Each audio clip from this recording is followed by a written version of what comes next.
Hi everyone, Deacon Ed McCormick here at St. John the Baptist Catholic Community, and I want to welcome you to what's known as the Ignatian Year. For Jesuits around the world and for everyone who is part of the Ignatian family, this year is known as the Ignatian Year. The Ignatian Year began on May 20th, and it runs all the way until next July 2022. And this year celebrates the 500th anniversary of St. Ignatius of Loyola and his conversion.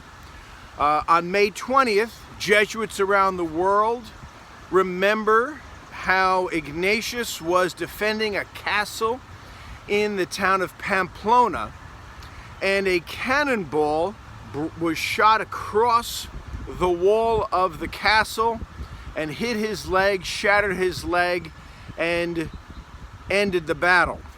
And Ignatius was then convalescing in the Loyola Manor house for about 9 months, where his conversion occurred, where he kind of awoke to Christ and Christ's mission, and this changed Ignatius' life and changed the life of every Jesuit and has had an impact on people the world over.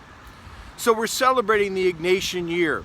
And in honor of the Ignatian Year, I wanted to offer for you today 5 reasons, my top 5 reasons why you should love Ignatian spirituality.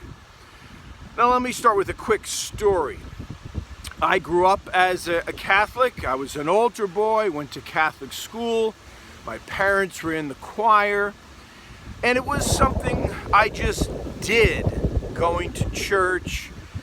It was not something that was significant and meaningful to me until I went to college and went to the University of Scranton and met some Jesuits and was invited on a short weekend experience of Ignatian spirituality and what's known as the spiritual exercises.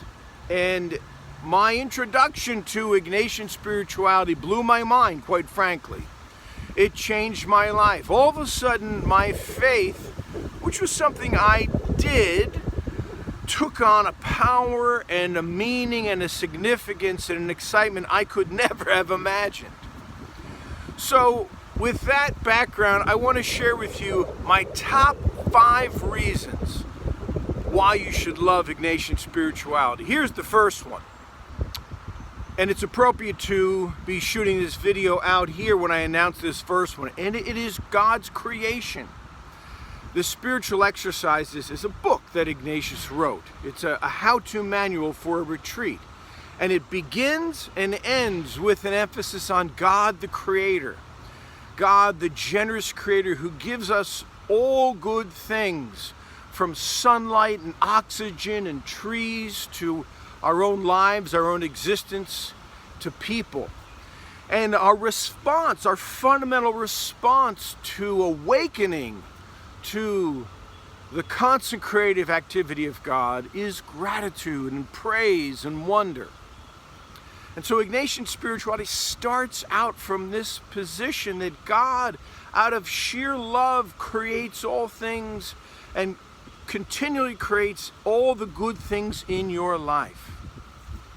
The second feature of Ignatian spirituality, the second reason to love it, is that it takes a hard, honest look at the world. There is a realism to Ignatian spirituality. It asks us to look at how human beings have treated the gifts of God's creation, how we've treated each other, what kind of systems that we have built that dehumanize people. And so Ignatian spirituality starts by taking a hard look at the sin of the world, how I have been hurt by it, been a victim of it, in what ways that I have also hurt people, what ways I have not responded to God's generosity and God's love, in what ways I have cooperated with the sin of the world. And then the third reason to love Ignatian spirituality is because it takes our experience seriously. There's no kind of cookie cutter mentality here. Ignatius was very, very interested in the experience of the person and their life story and how God was acting in their life. In fact, at the beginning of his book on the spiritual exercises, he has 20 notes or annotations. And the 15th one, he says to the spiritual guide, let the Creator deal directly with the creature. In other words, don't get in God's way. So Ignatius has this great respect for how God personally deals with and touches and relates to each of us. He has this confidence that Christ wants to walk with us and call us and engage in our experience where we are, not where we should be. And this leads to the fourth reason to love Ignatian spirituality, and that is Christ. Ignatian spirituality and the spiritual exercises are really an opportunity to move from viewing Christ as some kind of external model that I should imitate to the living, risen Christ that I relate to. I now dwell in Christ and Christ dwells in me. I'm part of his body, his community.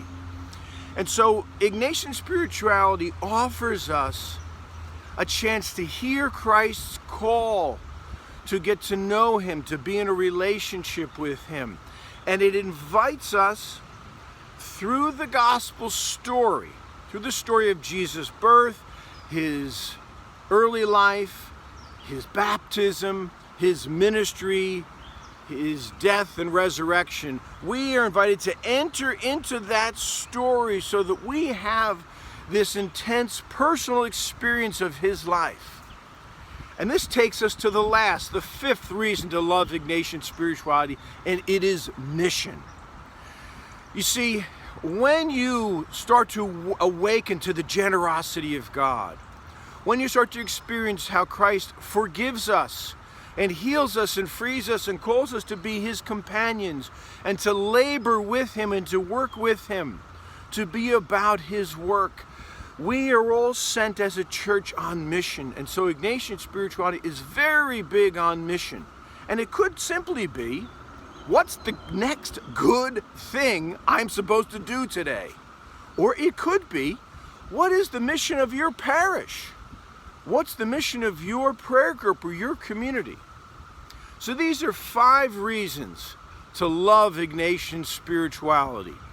And as we go into this Ignatian year, I will be offering more videos on the significance of Ignatian spirituality. And then beginning in a few days, I'm going to offer a month-long retreat using Ignatian spirituality, giving you a taste of Ignatian spirituality.